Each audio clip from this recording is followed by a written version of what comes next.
Congratulations, Captain. Greetings and congratulations, Captain. This means that the Easter egg finder, or F-probe, has returned from the comments section and found that a lot of you are apparently wanting all the hidden secrets from the movie Wall-E. That's right, gents and gentlets. That means it's time for everything you missed in Disney's Pixar's movie Wall-E. So in this story, we find our friendly little robot, Wall-E, is the only living thing left on the planet. Well, Wall-E and the cute little adorable cockroach, that is. But the question here is, what caused all this destruction of our wonderful little planet? I would like to believe that it was a nuclear meltdown. With all the demand for electronics to solve everything, wind and solar power just wasn't enough energy to meet the demands of the people. So nuclear power plants were obviously built everywhere, and maybe the water levels dropped because they used so much of the water to cool all the hot nuclear juice. A nuclear disaster would also explain why the cockroach is still alive. If you watch Mythbusters, they already proved roaches would have a better chance of surviving a nuclear fallout than humans would. So it's confirmed. Cockroaches outsurvive humans after nuclear blast. But what about the plant, right?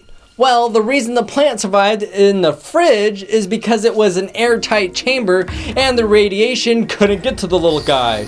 Let's just ignore the fact that after 700 years, the plant would probably run out of water, oxygen, and sunlight. But is that the real reason the world's destroyed, though? As much as I want to think it does, the director Andrew Stanton said he didn't have any type of agenda at all. No politics, sorry. He just simply wanted a robot that compacted trash. Then from there, he had to reverse engineer the story to create a reason for having a robot. If you're wondering what in the heck was up with all the little lasers on the ships, they actually served a purpose. It's not just playing with the robot like a little cat. They were triangulating to find a flat place big enough to land the giant ship. Or in the mothership situation, they were locating the docking station. In case you didn't recognize some of the songs in the movie, or even the movie that Wall-E loves to watch all the time, they're from an old movie you probably didn't watch because the movie called Hello, Dolly came out over half a century ago. Now I'm gonna go ahead and give you a gold star here because I know you noticed the pizza plant truck in Wall-E right here. Right? But did you happen to recognize Skinner's scooter in the pile of trash? Remember, Skinner is the bad guy from the movie Ratatouille. Also, remember the leakless company I pointed out in Cars? Well, here we can see an empty bottle of leakless in the garbage. If you take a closer look at the Eve statue that Wall-E made, you will notice its arm is the Luxo lamp. Did you happen to see Toy Story in the movie? Say what? Here in Wall-E's little fort, we see Rex is hanging out by a bunch of bowling pins. How you doing, Rex? And apparently this is New York City because here is the arm of the Statue of Liberty. Warning, warning, extreme stretch ahead. That looks like the same hourglass from Aladdin. No, seriously, look. They both have the little 3 arms on the side. Okay, fine, you don't have to believe that's an Easter egg if you don't want to. But some of you will. But one Easter egg we can both agree on here is that you can see Mike from Monsters, Inc. See, here he is on the shelf. He's like Elf on the shelf, only Mike on a shelf. Looks like we have a old Buzz Lightyear lunchbox set in there too. And a old off-brand Twinkie. Why didn't Pixar use an actual Twinkie for this scene, you ask? Well, think about it. How bad would it look for Twinkie if it still looked like that after 700 years? Would you eat a 700-year-old Twinkie? I wouldn't even eat a fresh Twinkie. As we launch into space, we see a few more Easter eggs. That satellite right there is Sputnik, the very first satellite ever to be shot into our atmosphere, launched by the Russians. And then that right there is clearly the recreation of the moon landing set. They even include the lunar rover. Nah, we did that yesterday. I don't want to do that. Well, then what do you want to do? I don't know. What do you want to do? The very first two humans we see on the ship are voiced by Jeff Pigeon, one of the story artists, hope I said his last name correctly, and Andrew Stanton, the director. Speaking of humans, John, this guy right here, John. his name really is John Ratzenberger to be exact, and it's the very first time he used his real name for the character that he was voicing. Analysis. Foreign contaminant. Do you recognize the voice on the ship? It's Siri!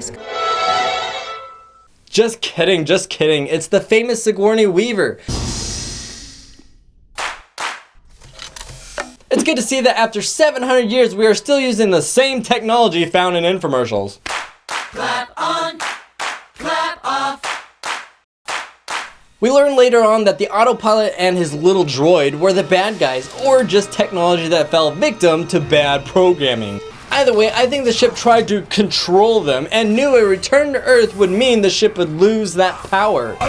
You are relieved of duty. Duty? One common Easter egg I'm 100% convinced that you already saw and I'm going to give you a gold star for is A113. It was the secret mission to never return to Earth. Ever. If you own an Apple computer, then you recognize Wall-E's reboot is the same sound that the Macs use on restart. Speaking of computers, did you notice anything odd about this computer's keyboard? All the keys are ones and zeros. That's another joke, just like in Wreck-It Ralph, because computers only talk in ones and zeros. And the little mice in the trash are literally computer mice. Probably more specifically, Apple mice. Inside the captain's quarters, we see all the great captains that came before Captain B. McCrae. If you look closely though, you will recognize those are names of real people that worked on Wall-E. Captain Jim Reardon, Captain Brian Fee, Captain Rob D. Thompson, Captain Maxwell Brace IV, Captain Kevin O'Brien. How cool is that? Wow, super cool. Can you go see if the mailman came yet or something? Thanks. If we look closer in this scene, we will learn quite a bit about Wall-E's world. So I did a little bit of calculations on my free time, thank you very much, and I calculated the age of all the previous captains and how old they survived to die. I don't want to survive. I want to live. Yeah, you want to live. Nice. Anywho, ironically, living on this death ship, it seems to be not only restricting the people from being able to live, but long term it looks like they won't be able to survive either. The first captain lived to be 143, and it seems that there's a steady trend that the captains keep dying younger and younger. So clearly their lifestyles, or lack of I should say, and their food that they were drinking was apparently killing them and making their lives shorter. Here's another interesting fact. If you look at the date the captains were born, you will notice that in some cases, the next captain wasn't even born until the year after the last captain died. So who in the world is driving the ship? Otto. Oh yeah, it's on autopilot. So since these people apparently became captains the day they were born, then that means they left Earth in year 2105. And if they were celebrating day number 255,642 aboard the Axiom. Since we don't know the exact calendar day they left, to make it easier to calculate, let's say they left Earth on June 27th, 2105. Why June 27th? Because that's the day Wall-E came out in theaters! Based on all the information I've gathered here today, allow me to do today's survey time. Oh, that's cool. How old do you think is Captain McCrae? Vote now right up there, or leave a comment down in the description. Let me see how many other nerds are out there. Nope, no mail. Hey, wait a second, did you just do survey time? Yeah, why? I wanted to do survey time, I already had a question picked out. Can you just go? Okay. Please? Let's do chess later. Let me finish my video, and then we'll play chess. You ever hear the joke, how many robots does it take to change a light bulb? Well, this guy should know. There's actually a hidden movie about Bernie the robot, where it tried to replace the light several times and kept failing. Now let's talk about the boot and plant. Pants and boots and pants and boots and pants and boots and... No, not boots and pants, a boot and plant. Now some of you might be asking this stinging little question, out of everything in the world, why did Wall-E choose a boot to put the plant in? Well, there's actually a pretty cool answer to that. Check this out. The humans were like babies because they literally never had to walk. And you can see the very first time they were walking, it's like a baby taking its very first step. Also, the world was previously destroyed, and it was like taking our first step and fixing the world again. Also, it's like the moon landing. It's one small step for man, one giant leap for mankind. So as we can see, there are a lot of first step references in here.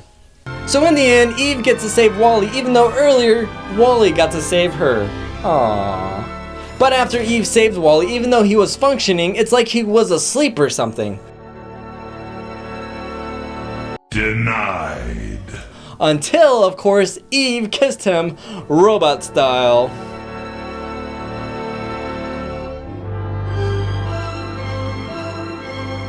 Thanks for watching. I hope you had a great time today. Let me know where the hidden Easter eggs were at in this video for your chance to win your very own Share a Smile shirt. As you go on your journey in life, the lesson we learn in Wall-E is, don't just survive, live. Hey, I'm Sonic Dude 18 and you are watching Crazy Nate. Remember, share a smile. They are contagious. Hey, share a smile. They're contagious. Can you imagine a day without smiling? Whew, that would be outrageous. Thanks for stopping by and hanging out with Crazy Nate. Make sure to leave a thumbs up if he left you feeling great. Have fun and we'll see you next time. All right, stop the music, would you? All right, I got some bad news here. Apparently, we're gonna have to go with Plan A113. Apparently, the Earth is having a major shortage of happiness. So what I need you to do is share a smile. Yeah, a smile. Share a smile because apparently they're contagious. And contagious stuff is good.